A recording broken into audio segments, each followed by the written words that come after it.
Halo,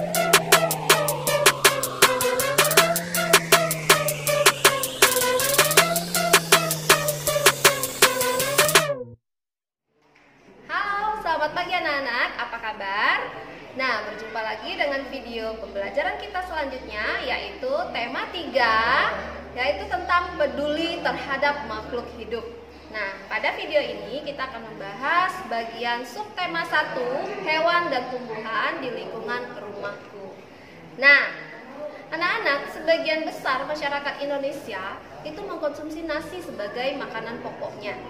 Apakah kamu tahu bahwa nasi berasal dari beras dan beras berasal dari padi? Nah, mari kita mengenal padi melalui teks berikut ini. Teks ini juga bisa kamu amati di buku cetak siswa tema 3 subtema 1 PB1. Nah, silahkan kalian baca. Setelah membaca teks tersebut, kita dapat mengetahui berbagai macam informasi penting tentang tanaman padi. Nah, informasi penting bisa membantu kita untuk menjawab berbagai macam pertanyaan. Nah, contoh pertanyaan yang bisa saja mungkin muncul dari teks tadi adalah mengapa tanaman padi penting bagi masyarakat Indonesia? Atau bisa juga pertanyaan seperti di mana tanaman padi dapat tumbuh?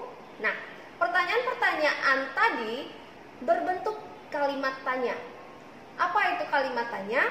Kalimat tanya adalah suatu jenis kalimat yang mengandung pertanyaan yang dimaksudkan untuk mendapatkan tanggapan atau jawaban dari orang lain.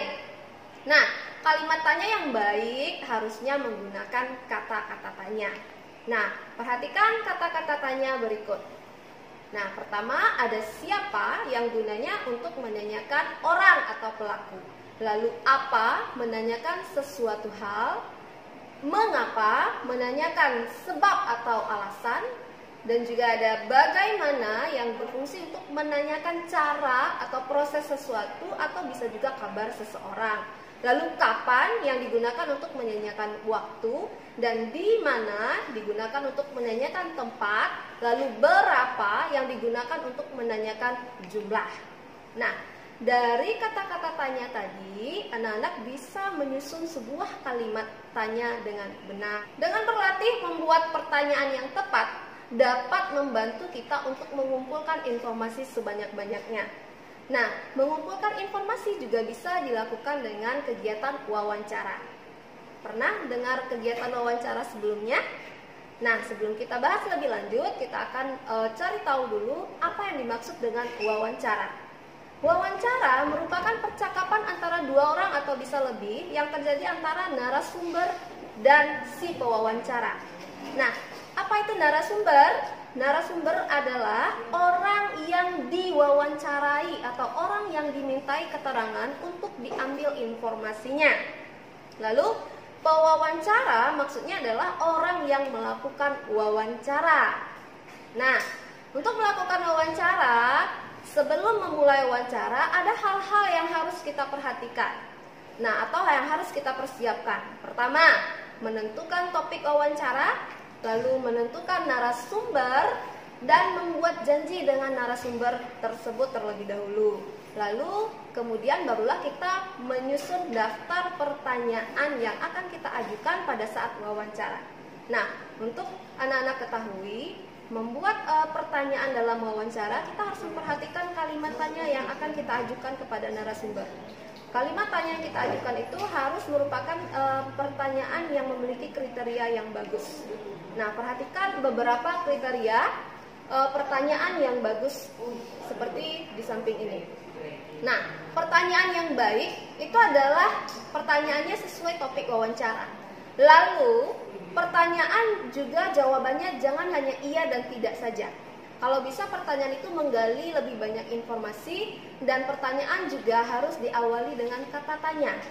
Kemudian pertanyaan itu harus fokus dan tepat sasaran dan menggunakan bahasa yang benar. Lalu antara pertanyaan satu dengan yang lainnya harus memiliki kesinambungan atau keterkaitan dengan pertanyaan sebelumnya.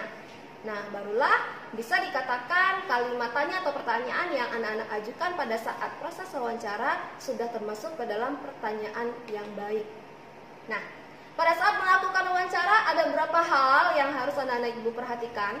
Ketika kita sudah memulai proses wawancara, kita harus awali dengan mengucapkan salam, kemudian memperkenalkan diri dan menyampaikan tujuan wawancara kita. Lalu kita juga harus berbicara menggunakan bahasa baku, ya, bahasa yang lebih sopan dan sikap juga yang lebih santun. Kemudian dalam mengajukan pertanyaan, anak-anak bisa mulai dengan mengajukan pertanyaan yang ringan-ringan terlebih dahulu, baru nanti lanjut ke pertanyaan yang lebih pokok atau yang lebih berkaitan dengan permasalahan atau topik wawancara kita. Lalu anak-anak pada saat proses wawancara juga bisa mencatat pokok-pokok wawancara atau jawaban atau keterangan dari narasumber, atau juga bisa dengan cara direkam proses wawancara dengan narasumbernya.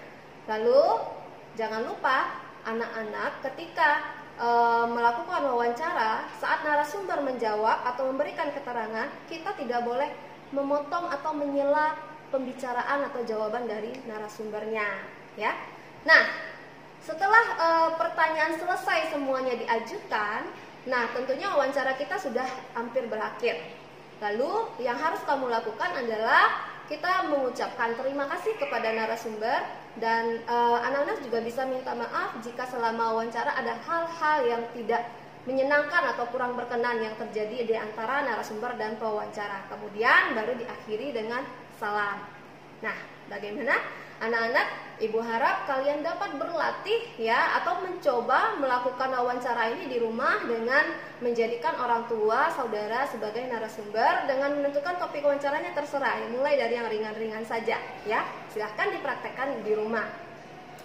Nah, selanjutnya seiring dengan berkembangnya atau bertambahnya jumlah manusia di permukaan bumi, kebutuhan manusia terhadap tumbuhan juga semakin meningkat.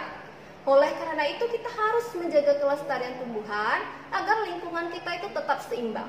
Nah, keseimbangan lingkungan itu adalah keseimbangan antara faktor biotik dan faktor abiotik dalam sebuah ekosistem. Nah, faktor biotik ini adalah faktor hidup, ya, bisa seperti hewan, tumbuhan, manusia. Nah, faktor abiotik itu adalah faktor yang tidak hidup.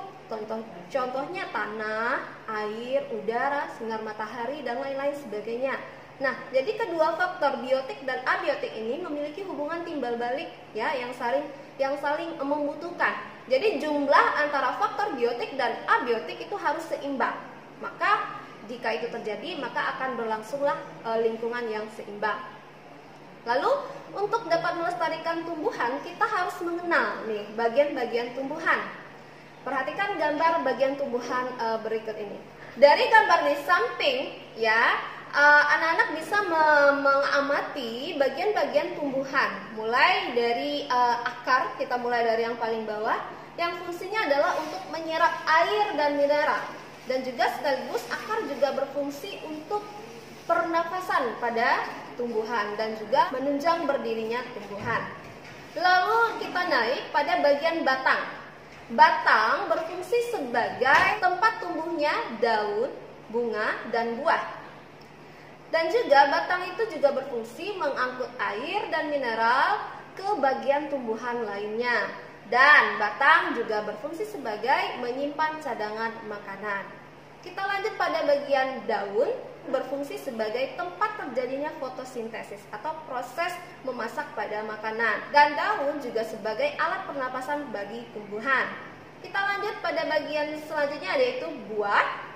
Nah, tentu anak-anak ibu pernah lihat buah dari tanaman tertentu, ya. Nah, buah ini sebenarnya berfungsi melindungi biji yang ada di dalam buah tadi.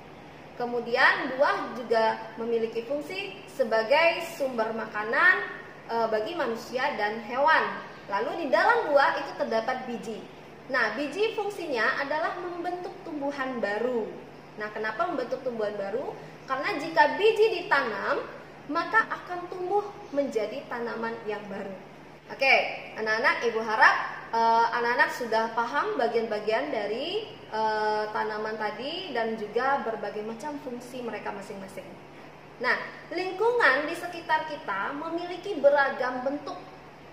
Hamparan alam di permukaan bumi dengan aneka ragam bentuk tersebut kita namakan bentang alam. Bentang alam dapat dibedakan menjadi dua.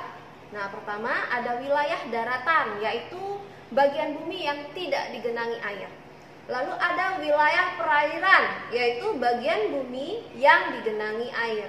Nah, mari kita amati dulu contoh masing-masing bagian wilayah permukaan bumi tersebut. Kita mulai dari wilayah daratan. Wilayah daratan bisa contohnya seperti dataran rendah, ya. Biasanya ciri-cirinya wilayah datar yang memiliki ketinggian antara 0 sampai 200 meter jika diukur dari atas permukaan laut. Itu dataran rendah. Nah, bisa juga seperti dataran tinggi. Dataran tinggi itu memiliki karakter wilayahnya, memiliki ketinggiannya itu di atas 500 meter jika diukur dari permukaan laut.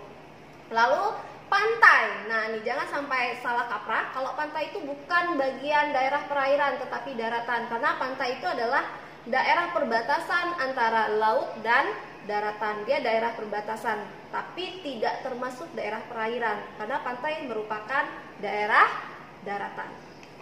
Nah, berikut kita lihat juga contoh-contoh wilayah perairan. Ada laut, ya, dan juga ada sungai, kemudian juga ada danau, dan juga ada selat, dan banyak lagi contoh-contoh daerah perairan lainnya. Oke, itu tadi berbagai bentuk bentang alam yang memiliki karakteristik yang berbeda-beda. Nah, perbedaan kondisi alam ini juga akan mempengaruhi jenis tanaman yang tumbuh di sekitar wilayah tersebut. Jadi, anak-anak silahkan carilah informasi sebanyak-banyaknya apa saja tanaman yang dapat tumbuh pada daerah dataran tinggi, daerah dataran rendah, dan di daerah pantai. Nah, kalian bisa gali informasinya ini dari berbagai macam sumber seperti buku panduan belajar atau buku siswa atau buku LKS juga atau buku pelajaran lainnya, bisa dari ensiklopedia atau dari internet atau dari sumber belajar lainnya, karena ilmu itu tidak hanya dari guru saja. Pada zaman sekarang ini ilmu juga bisa anak-anak cari dari berbagai macam sumber lainnya yang gampang sekali anak-anak akses. Ya, selamat mencoba. Tumbuhan memberikan banyak manfaat bagi manusia, hewan, dan tentunya juga lingkungan. Manusia memiliki hak untuk menikmati manfaat dari tumbuhan. Sekaligus manusia juga mempunyai kewajiban merawat tumbuhan tersebut. Nah, beberapa contoh sikap yang bijak yang harus kita tiru, ya, yang harus kita lakukan dalam kehidupan sehari-hari dalam memanfaatkan tanaman. Bisa seperti menghemat penggunaan tanaman, lalu juga kita tidak merusak tanaman, dan juga tidak membuang-buang makanan. Kita juga dapat menggunakan bagian tumbuhan untuk membuat sebuah karya seni.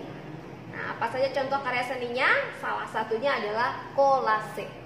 Nah, kolase itu merupakan karya seni tempel pada permukaan datar yang menggunakan berbagai macam paduan bahan. Contoh bahan yang bisa kita gunakan itu bisa seperti kayu, biji-bijian, kertas, kapas, kain, dan bahan-bahan lainnya yang bisa kita manfaatkan. Nah, mari anak-anak kita amati dulu contoh kolase berikut ini. Nah, setelah anak-anak mengamati karya seni kolase tadi, kita akan coba memahami atau mempelajari bagaimana langkah-langkah untuk membuat karya seni kolase tadi. Pertama, langkah yang harus kita lakukan adalah mempersiapkan bahan tentunya, ya. Lalu langkah yang kedua, kita juga bisa membuat pola gambar yang akan kita tempel. Kemudian langkah berikutnya kita juga mulai bisa menyusun bahan-bahan kolase kita, entah itu daun, ya. Nah, untuk menyusun daun-daunan ini, usahakan kamu kreasikan warna-warna daunnya. Perhatikan pertukaran warnanya, susunlah dengan rapi daun-daunnya tersebut. Nah, yang terakhir kamu bisa tempelkan juga bagian bahan lainnya sebagai perpaduan bahan. Kamu tempelkan ranting atau kayu atau yang lainnya. Nah, anak-anak tentunya juga boleh berkreasi menambahkan bahan-bahan lainnya agar karya kolase kalian lebih menarik tentunya, ya. Nah, itu tadi langkah-langkah kita membuat sebuah karya seni kolase. Jadi, anak-anak, jika kita sudah selesai membuat karya seni atau membuat sebuah kolase, nah, kolase anak-anak itu bisa diberikan pendapat atau dinilai oleh teman atau oleh guru atau oleh orang tua, ya. Memberikan penilaian terhadap sebuah karya itu disebut dengan apresiasi. Apresiasi seni dilakukan mulai dari tahap melihat, lalu memberikan tanggapan, dan merespon sebuah karya. Memberikan apresiasi karya seni kolase dapat dilakukan dengan cara memberikan pendapat terhadap karya tersebut. Lalu kita juga menunjukkan bagian yang menarik dari karya tersebut. Dan juga kamu bisa memberikan saran jika memang ada karya seninya yang perlu kita kritik sedikit supaya karya kolase berikutnya menjadi lebih baik lagi. Nah, bagaimana? Pasti anak-anak penasaran untuk mencoba membuat kolase dari rumah. Silahkan dicoba ya. Ibu yakin anak-anak selalu bersemangat untuk mengembangkan kemampuan kalian dan menambah pengetahuan dengan berbagai cara di rumah. Jadi ibu harap anak-anak jangan pernah bosan untuk belajar, karena belajar itu sangat menyenangkan. Terima kasih karena sudah menonton video ini, dan kita akan berjumpa lagi pada video pembelajaran selanjutnya. Ibu ingatkan kembali anak-anak, jaga selalu kesehatan, jangan lupa pakai masker dan cuci tangan selalu, dan semangat belajar. Sampai jumpa.